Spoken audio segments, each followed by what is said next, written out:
JP Nation? This your boy JP, and today we are reacting to Dom 2K's video. Was the NBA truly better in the 1990s? Before we get into it, make sure you subscribe down below to It's Just JP for more basketball content. Follow me on my social media platforms too as well. Thank you all so much for 1,361 subscribers. I appreciate each and every one of you. Make sure you click the notification bell if you're a new subscriber. After you subscribe to the channel, you will know when my next upload is. Was the NBA truly better in the 1990s? Depends on the fan that you ask. Could be old generation, could be new generation. Really just depends on the fans' taste of where they love basketball the most. Either whether 50s, 60s, 70s, 80s, 90s, 2000s, 2010s, right now, just really depends. Now, mind you that this video is really old. Came around the time when the Warriors were 73-9. So this is a old video, but hey, it's still relevant though because we're still having this discussion.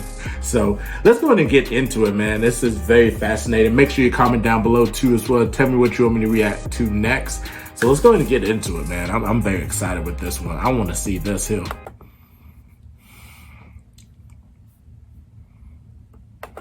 On the mic, and it is finally time to have that great shout out to debate Dom that I've 2K all too. but been avoiding having on this channel. I've been excited to talk about it, but I know people feel very strongly about it, and that is whether A, are we really in a weak era in the NBA right now, and B, is the 90s actually better than today?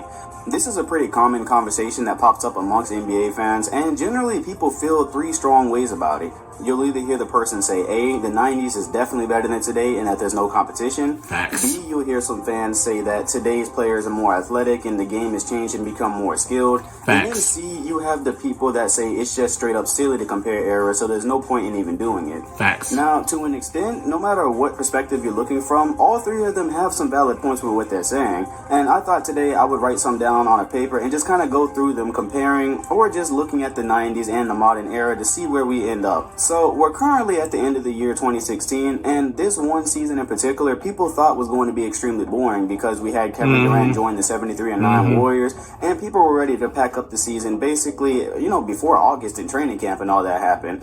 But if you've been paying attention, this has actually been a pretty exciting and encouraging season. And one of these encouraging factors I found is actually fighting against the stereotype of this era. Now, each time you compare the 90s and the modern era, one of the first things that comes up is today there's no real big man. Facts. We've been saying it for a while. Facts. The game is becoming positionless. There's no centers. Facts. And people use that and say, well, the 90s was so much better because you had Hakeem, you had Karl Malone, you had David Robinson. It was the golden age of big men. Facts. And virtually, you know, a team doesn't even really have to have a center today. However, if you've been paying attention to this season, big men are actually making a comeback, and not in the way. And that's facts too. The big men started coming back too as well. You know, with your Joel Embiid, Porzingis, Jokic, Karl Anthony Towns, just to name a few. DeMarcus Cousins, when he was healthy, like the big men was coming back into the league. Well, they're gonna be playing post up, and then, but they're gonna do a lot more than just posting up. Well, you've seen in the back in the day, you know, it was an inside out game. Today it's an outside inside game. So you're seeing big man taking 3-point shots and playing guard too as well, thanks to the European style and all the players that came before them, you know, like a Magic Johnson, a big 6'9" point guard, you know, really like encouraging like the big guys to that can dribble the ball and take it to the hole. So yeah, so you started seeing this era, and Jokic won an MVP last year for the Denver Nuggets with his post-up game, his passing, you know, the 3-point shot too as well, because that's what you need in today's NBA.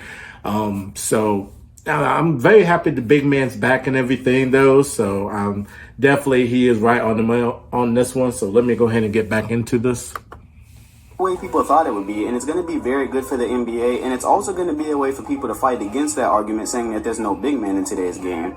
So some names I would immediately rattle off are Kristaps Porzingis, Karl Anthony Towns, DeMarcus Cousins, Hassan Whiteside, and Mr. Trust the Process himself, Joel Embiid. Now, if you haven't been taking the time to watch these guys because they're not in winning situations, you're really robbing yourself of a very big development in the NBA. Not a hooper. They're setting the tone for what the new age of centers and power forwards is really going to to look like. I think the most recent example I can point to closest to this video is the other night I saw a highlight where Kristaps Porzingis, mind you, he's about 7 feet tall, if not more. 7 foot. He was handling the ball like an actual guard. I saw a couple crossovers under the leg and a jump shot. Now, when you think about it, Kristaps Porzingis can also play post and he plays defense and rebounds. He's basically an extremely versatile big man. And the idea of a 7-foot player that can handle the ball like a guard but also play the post like a regular big man is an extremely scary thought for the future. Very scary. You would think something like this is a rarity and it's only confined to one player, but nope, because I've seen Karl Anthony Towns doing things very similar. I see him hanging around,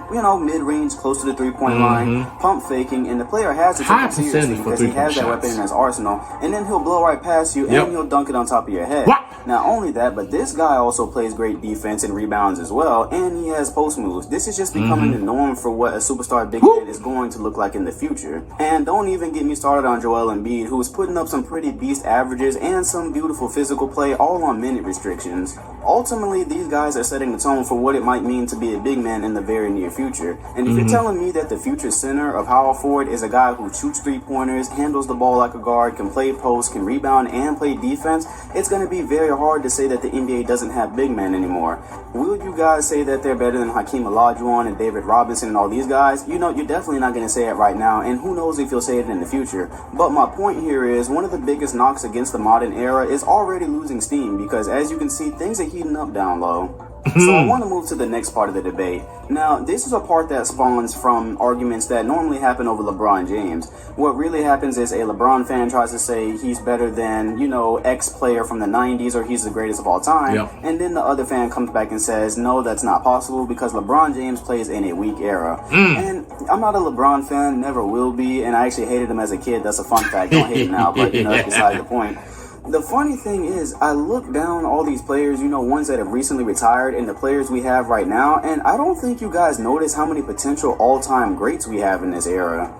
I think history is really going to be kind to the time when we had LeBron James and Kobe Bryant in the league at the same exact time, who are easily two of the NBA's greatest players to ever touch a basketball. But then you think about even the players right now who might end up all-time greats like Steph Curry, Kevin Durant, Russell Westbrook, Anthony Davis, easily LeBron James. Carmelo Anthony's going to be an all-time great. Kawhi Leonard is on that road. Chris Paul, Dwayne Wade, James Harden, George Lillard, and Wall. They're young players, but they all have a chance to reach that status. And then we just lost Kevin Garnett and Duncan, who are players, and we're going to lose Dirk soon.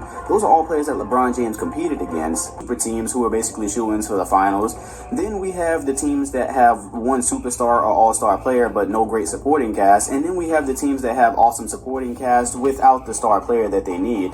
And because of this, we end up with a lot of meaningless games throughout the season. And I think that... And like I said, this is an old video though, but you still see the super teams. You still see the one star with no team. And then you see the duos now, starting in 2019, after the Raptors beat the Warriors in the finals, you're seeing the duo of teams, the Kawhi Leonard, Paul George at the LA Clippers, Anthony Davis, LeBron with the Lakers before Westbrook and all of them joined. You started seeing just duos around the NBA, and then you also see great team, no star. Like he said, the Atlanta Hawks, with Al Horford, Jeff Teague, and all of them back in the day. I don't really see a great team with no star yet.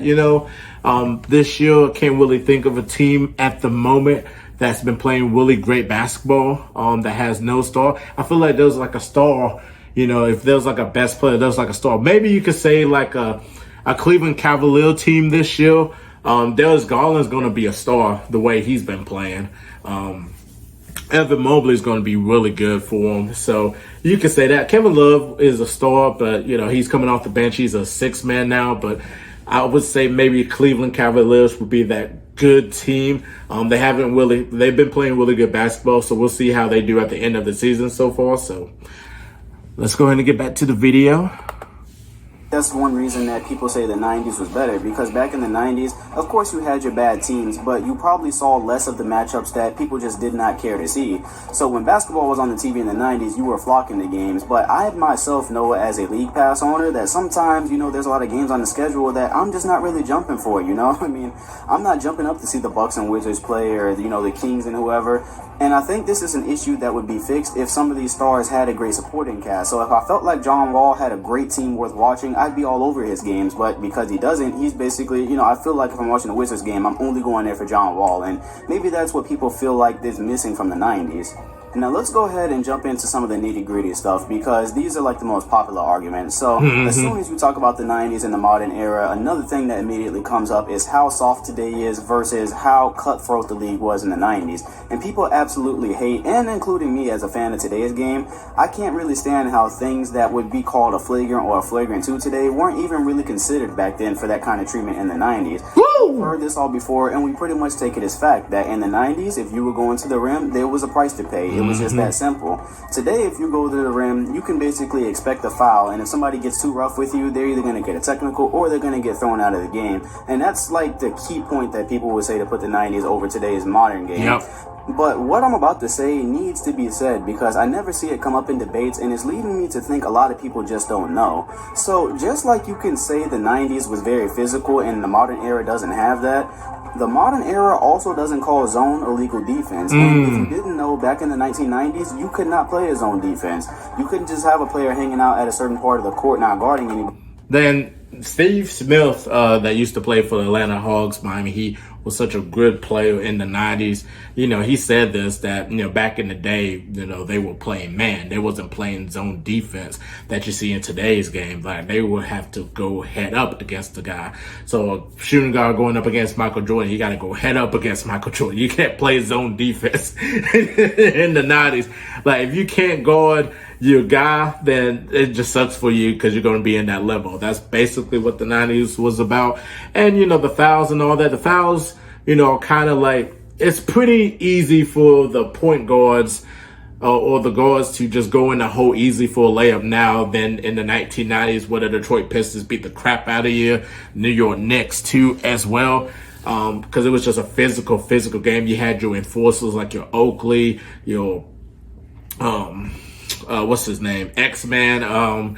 You had like these ankles, Anthony Mason. Like, you have these enforcers that will, you know, take a hit or go ahead and get in those fights too, to spice things up. And, you know, the league had to clean up on that, especially at the Malice at the Palace. They really had to clean up. And then you see the Bulls, Knicks in 94 with that brawl they had. They had to clean up the league just so that the league could be marketable and be able to, you know, get exposure, you know, give it to a fan that don't watch the NBA to get them into the NBA. So, you know, they had to clean all that up, you know, and people love scoring and entertainment today with the dunks and the 3-point shots, just almost like a circus pretty much though. But if you're still like a basketball fan, you love any era that you just love any era. So let's go ahead and get back into this. I'm sorry.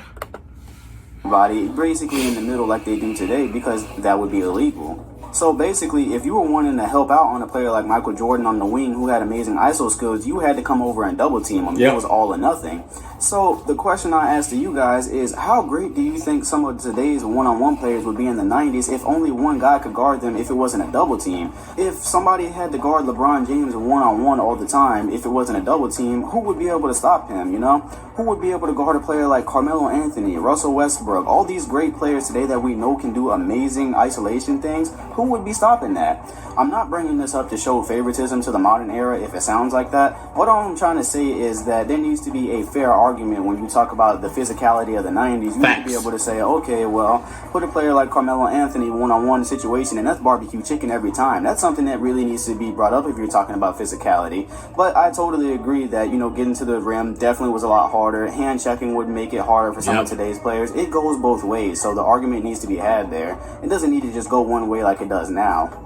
Something that's definitely missing today is rivalries, and that's a very strong point for the 90s. And well, it's you have also Golden a State strong and point for Cleveland saying at that the this time. era isn't that good, because the closest that we've really gotten to a rivalry all these years is LeBron James versus whatever teams come out of the West, or pretty much the Warriors and Clippers was kind of a rivalry before Kevin Durant got there. You know, that was heating up a little bit, but we don't have those extreme rivalries like the Bulls and Knicks, and we don't have a player like Reggie Miller screaming at Spike Lee on the sideline. Knicks today. You see all these fights and things going on because it's just that intense on the court, between these teams that hate each Yep. other. As a matter of fact, there's a lot more friendships today, and I know a lot of the old school people absolutely hate that. They hate it. I personally don't have a problem with what LeBron James and Dwayne Wade got going on, but I know a lot of people who do, and they absolutely hate the fact that they're basically best buddies off the court, and them being such good friends is what led to them signing together and basically dominating the NBA for that 4 years, and a lot of people just despise that.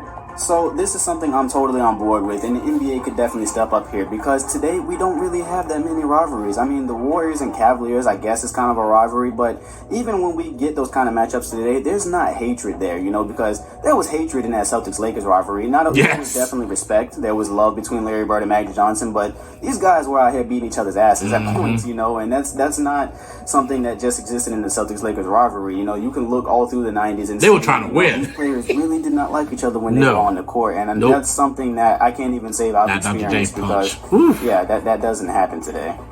Now, another knock we have on the modern era is that a lot of people love to say that the game has practically devolved into players chucking three-pointers all game. And I did a little bit of research just so I could show you guys the contrast, because it is pretty amazing when you see it laid out. So I looked at the 1998 season, because that was one of the last seasons of the 90s, the full seasons anyways, because the lockout came after that. And I wanted to compare that to what we have right now. And it is pretty crazy, because in 1998, the average amount of three-pointers a team was taking was 12.7. Today, that number has skyrocketed to 26.5 threes a game. It was an inside-out game at the time. But check this out. That's not even the biggest contrast. So, the team averaging the least amount of threes today in the NBA is the Chicago Bulls. And they're currently averaging 20.3 three-pointers a game. Now, you contrast that to 1998, the Houston Rockets led the league in three-pointers attempted, and they were at 20.4. That means the team in first place back then for three-point attempts is now in last place for today's NBA. So if that... My first advertisement. 30 seconds to video launch. Loading footage. Complete. Footage found. Embedding. If that doesn't show you the difference in how the game has changed, I have no clue what will. It's funny, because actually the Houston Rockets today are leading the NBA in three-pointers attempted at 37.2. So, yeah, that's pretty crazy. Old video. So, has this actually been a good or bad thing for the NBA? Well, if your team can actually do it correctly, I would say it's a pretty fun thing to watch. So, the Golden State Warriors, to me, have been one of the most exciting teams to watch this season. And a lot of people say it's boring because all they do is chuck threes. But when you're making them like Kevin Durant, Klay Thompson, and Steph Curry can make them, I think it's pretty exciting. Now, that's just me, but I can definitely see if you prefer the 90s game that was a bit different than throwing up 37 threes a game. And I think this directly pours into the next part, a bit of an entertaining note, because one of the things that actually bothers me as a fan today is the All-Star Weekend. Yes! This might be pretty insignificant. However, in earlier decades, like the 90s and earlier, I think it's very clear that we used to see more star participation in things like the slam dunk contest. Now, I give Zach LaVine and Aaron Gordon props. They are single-handedly bringing back the excitement that we all once felt. That was a great. However, one thing people dunk miss contest about the old days is that the best players used to compete in that type of stuff. So you saw Michael Jordan in the dunk contest with Dominique Wilkins. You saw them going against each other. You know, Larry Bird in the three-point contest. But we've had dunk contests like the one that was down here in Orlando in 2012, where I think Jeremy Evans won that. And, you know, I think a casual fan doesn't even know who Jeremy Evans is. And it would be awesome to have players like LeBron James, you know, who we wanted to see in the dunk contest for a very long time, actually go out there and participate, because the point of All-Star Weekend is it's All-Star Weekend. We want to see the faces of the NBA out there. And it would be pretty awesome to actually get the best in the game to be able to compete in that type of stuff the way they used to. And that's something that people also bring up, is that, you know, and that's been a knock on LeBron James forever, is that he never actually participated in that. And we finally come to the end of this debate. Now, if you want to know where I stand, I definitely don't think this is a weak era. You know, I hate when people call this a weak era, because I look at all the great players we have today, and that's a direct disrespect to players like James Harden and, you know, Russell Westbrook. When we see how great players like these are, and we just calling this weak, there's too many great players in the NBA for me to call it weak right now. And that's not even counting the ones that are up and coming. You know, Joel Embiid just got drafted, like, well, he didn't just get drafted, but he just started playing. Karl Anthony Towns and Andrew Wiggins are on the come up. Who knows what Ben Simmons is going to do? The NBA has an extremely bright future. The talent is only going to keep growing. The game is only going to keep growing, with people doing crazy stuff like Stephen Curry and how he expanded the range. No way that this is a weak era. However, was the 90s better? Well, the 90s definitely had a lot of things better about it. I mean, when I played this video back, I think I'm going to find that I said a lot of things nicer about the 90s than I did about the modern era. So I expect the comments on this one to be flames, because this generally brings out the passion in NBA fans, especially the older ones, you know, when they start comparing eras. And a lot of you are just going to say it's silly and it should never be done. Whatever you have to say, I want to hear it, because I think this should be pretty interesting. You know, no matter what you think, if you think the 90s was better or you think today is better, whatever, I think you should just appreciate what we have now, because the NBA is not going backwards. You know, we've lost Kobe Bryant, Tim Duncan, Kevin Garnett, you know, losing Dirk Nowitzki and Vince Carter soon. Just appreciate these guys, because Russell Westbrook, James Harden, Kevin Durant, you know, Curry, all these guys, LeBron James, they're going to be exactly where Kobe was last season at a certain point. Then you're going to be stuck saying how much you love to watch him play and you miss him and all that good stuff. So regardless of what you think, remember to appreciate the game that we all love. I hope you enjoyed the video. I'm Dom2K. Like, comment, and sub if you did enjoy it, and I'll see you guys next time. And he was right about the end. He said you gotta appreciate the game. You can't just really hate on, you know, today's era, because this is today's era and this is what they give you and everything. See, everybody starts going into these arguments of comparisons of which era is better, which is a better player. LeBron versus Michael one-on-one, who you taking? You know, you gotta appreciate the game, man. Yeah, the 90s was so much different because, like I said earlier, it was an inside-out game. You had, you know, your big man, your true big man. Jordan was just unbelievable in the 90s. Like, he was just like an untouchable. Dream Team was starting up in the 90s. TV coverage got a whole lot better. You had the iconic NBA or NBC theme. You had inside stuff. Amar Rashad was doing his thing on the show. You know, I mean, the 90s was great. You know, it was good, you know, and you had marketable stars. You know, your Barkley, Jordan, Malone, Stockton, you know, Magic and Bud was still kind of playing before they end up retiring. Shaq was coming in, you know, and being Shaq. Then, you know, it was good basketball. It was good basketball, especially like, you know, whenever you see a NBC give you those good games, they always deliver. They always deliver. You've seen a lot of new teams, you know, your Toronto Raptors, Vancouver Grizzlies, Orlando Magic, Charlotte Hornets, Miami Heat. Then you started seeing the drafts, you know, like you have these young guys coming in to take us to the next generation, like your Allen Iverson, your Kobe Bryant, Kevin Garnett, just to name a few. So, I mean, the 90s was great, you know. It's probably my favorite era in terms of basketball, though. But I do appreciate today's era. The talent is just all over the place. The European influences started in the 1990s, you know, with Divac and Petrovic and Marcelonis. So you still see a lot of European influence in today's league, and you know, a lot of guard play and big guys being like guards. I mean, it's still good basketball, you know. It's entertaining. The pace is really fast. People taking a lot of three-point shots. Steph Curry changed the game.